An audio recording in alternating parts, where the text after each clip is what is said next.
Done.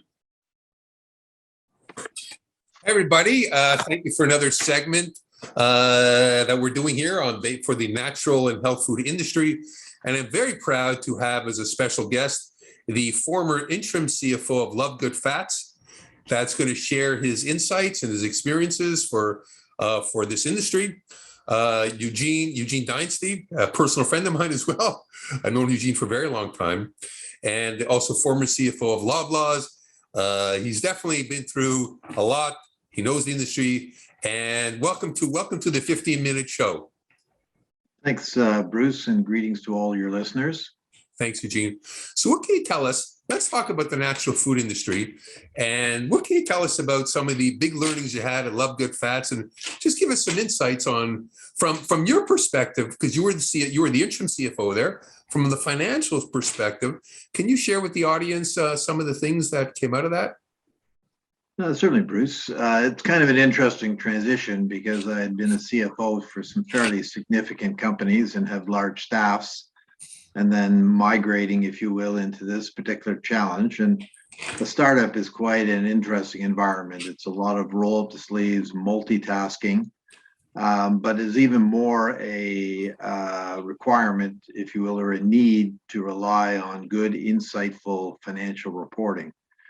So whereas in the past I might have had large teams, and even some of the specialty areas, the operations, merchandising would have some financial acumen within that, all the financial acumen really rests with the CFO and to an extent his support staff or his or her support staff.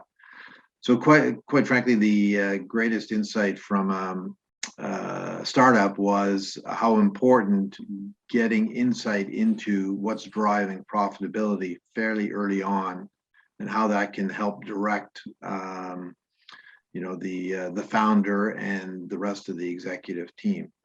So dissecting customer profitability, which customers were making money in and which customers were not making money in, which types of items were making money and which items were not making money, are all critical ingredients to provide some direction to the executive group to make the right decisions going forward. Can you give us some examples, like how did it affect the decision? Like, give us some examples. Where was the decision making altered, or where were some unique circumstances? Well, I think in one particular example, the sales group came forward with a very attractive deal for a retailer in the United States. And upon further analysis, taking a look at some of the numbers that were coming through, it kind of gave us a different perspective. So whereas the sales number looked good, the customer required us to have the product delivered direct to store rather than to a central distribution area. So as you can imagine, distributing to individual stores would increase significantly the freight cost to get the product to customers. And once you properly allocated the costs of that freight to the particular customer segment, matching it up against the margin, you began to realize that there was almost no money in the account. As attractive as the sales were, the costs were absorbing any margin. So what that led to was a question as to whether we want to continue with the customer, whether the customer is prepared to entertain a different distribution vehicle, or whether additional charges would have to be levied. But probably most importantly, it required then management through the sales department to direct them to not sign deals with customers until we understood fully the economics right to the bottom line of what that customer is going to bring to the organization. So the top line may be exciting. You get excited, you have a top line, but you got to look way beyond the top line and look what the bottom line profitability is and the contribution margin, the contribution that's associated to it. Like that's absolutely. I mean, you get these large retailers stretched across the United States, and as a startup in Canada, nothing's more exciting than being able to land that account. Of course. But there's no point in landing that account, in fact, if it's going to not deliver some profitability to the bottom line. Yeah. And you got to stick to your guns, I guess, at the end of the day. Tell the client, you got to be prepared to, at the end of the day, you got to be prepared either if they don't come on site to walk away. Is that the ultimate lesson? Absolutely, with specific accounts. But more importantly, I think you have to redirect the sales folks to make sure they understand the economics of the business. And so they don't get led down a garden path of working to secure a sale, but being presented with economics that don't make any sense. I got it. Okay, cool. Okay, now we've been in the. Also, let's talk about the pandemic, because now we've had the pandemic. We're coming out of the pandemic, whether we're coming out or not, we're coming out of the pandemic. Okay. I think so we've been told by the government we're out of it. We're out of it. Masks are off soon. Monday, I think. Yeah. Masks are off. So either way, we're for not, we still are. Yeah. Everybody's had enough. I've had enough. Okay. We all have, Bruce, and getting back to the office and getting to normal life, I think it'd be 100%. Well welcomed by many people. 100%. So talk about the lessons learned there. You're in the pandemic. You went through what happened during the pandemic, and what's next? Because everything had to be. What's your experiences again through the pandemic, and how are things changing? What's your insights on how things are going to change going forward?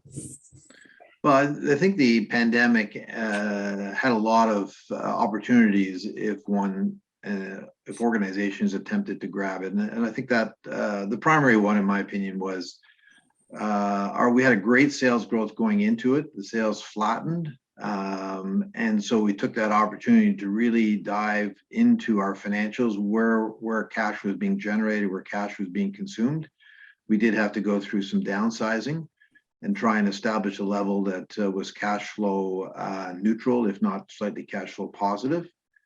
So that was all great learning as to where was the value added from the individual staff members, where value added was from the customers, how we can engage suppliers to help us reduce costs to sustain us through this particular period. And most importantly for a startup, it is all about cash and making sure we've got sufficient cash available to us to get us through this particular period. And we were fortunate to have a partner in one of the government lending organizations to help sustain the cash through this period. And as a consequence, the company is well positioned to emerge out of it, albeit the cash resources aren't as strong as going into it, but there are cash resources. And with the combination of a focus on costs, focus on staff effectiveness, focus on cash, now we're well positioned to make some investments in marketing to promote the brand, start to grow the sales force consistent with the now returning sales from our customers. We've tightened both the manufacturing and the distribution side of it through this process. So the economics of that will now deliver a good contribution to the bottom line. So I think in essence, Bruce, I think it was a great sort of cleansing period. I think with government agencies supporting the organization and a real focus on fine-tuning our cost side of it, which, rapidly growing companies, sometimes you kind of put that to the side. I think the old adage is sales solves all problems, and in your rapidly growing company, that generally is what occurs. But when you start to level off the sales, it exposes weaknesses in the business. So now there's a much more stronger business coming out of it. And with the growth in sales, it should drop it to the bottom line. Was there a move from the culture? Because when a startup, as businesses start to grow, my experience is business start to grow, there is a focus on top line. And then you got to shift the culture a bit from the finance culture. Am I correct? You got to shift the finance culture and start to drill down on the numbers. Probably a good observation, Bruce. Certainly, when I had arrived, the pandemic had yet to set in, so the sales curve was still fairly attractive.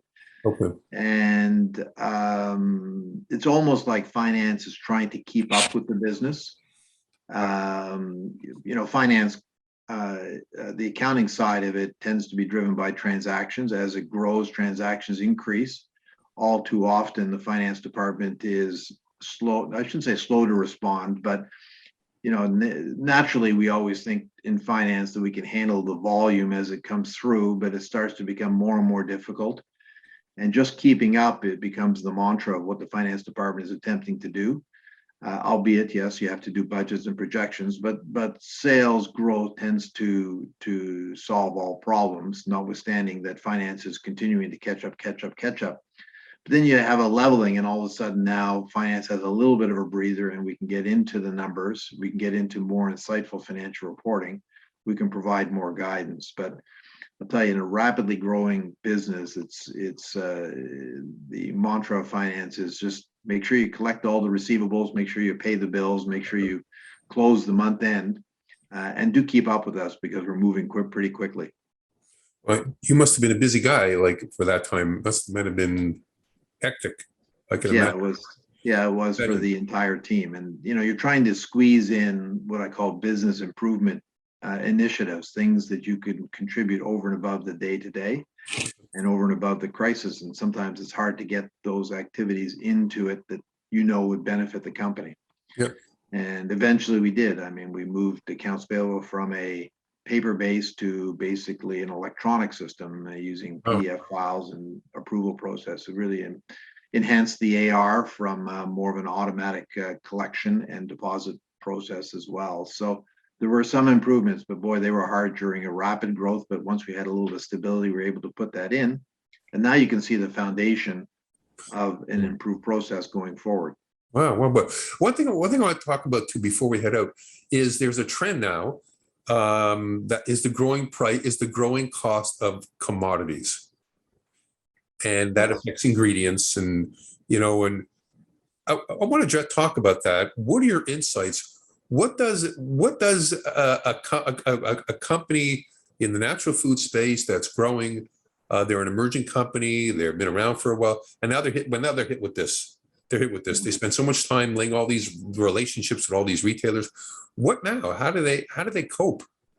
What are your insights on that?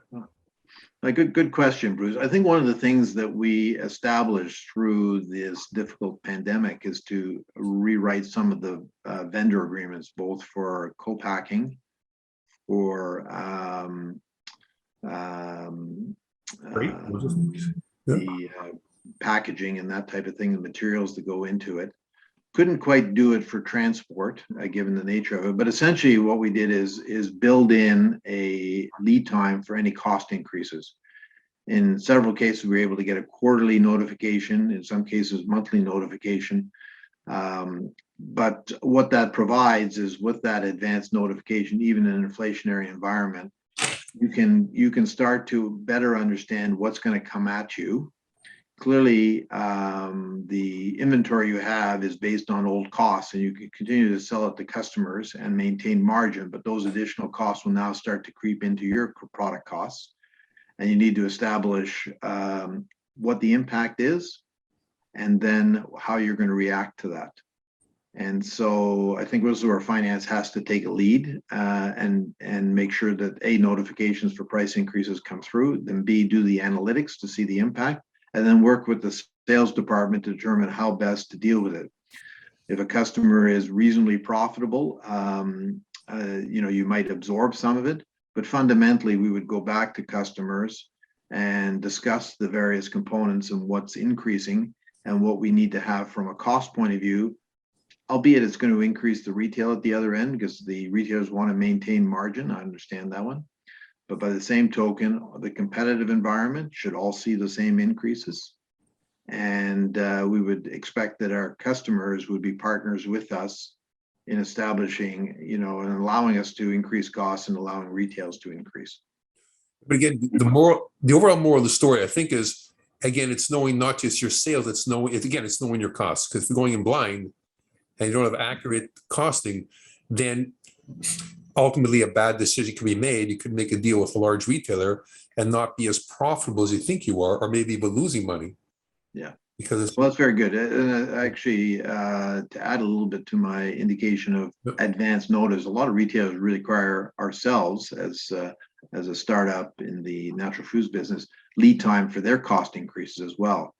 So it's important to keep your finger on the pulse of this. The buyers know firsthand what the increases are coming through. That needs to feed through for finance. So well in advance, the numbers can come through, and then we can start to talk to our customers about the impact. And, I find that if customers see the detail, they understand the impact, and providing a sort of honest and forthright explanation, usually will lead to flexibility in allowing cost increases to flow through. All right. Eugene, this has been very insightful. I want to keep this 15 minutes. I think people are, as we said before, people are, it's good to keep it short. It's good to keep it short. And I really thank you. Those were great insights and a pleasure, really absolute pleasure. And on behalf of the audience and myself, thank you for doing this and taking the time. Okay, well, you're most welcome. I enjoyed the conversation, Bruce, and I wish everybody well as we emerge from the pandemic and its restrictions. Thank you so much. Great day. Be well. Bye-bye.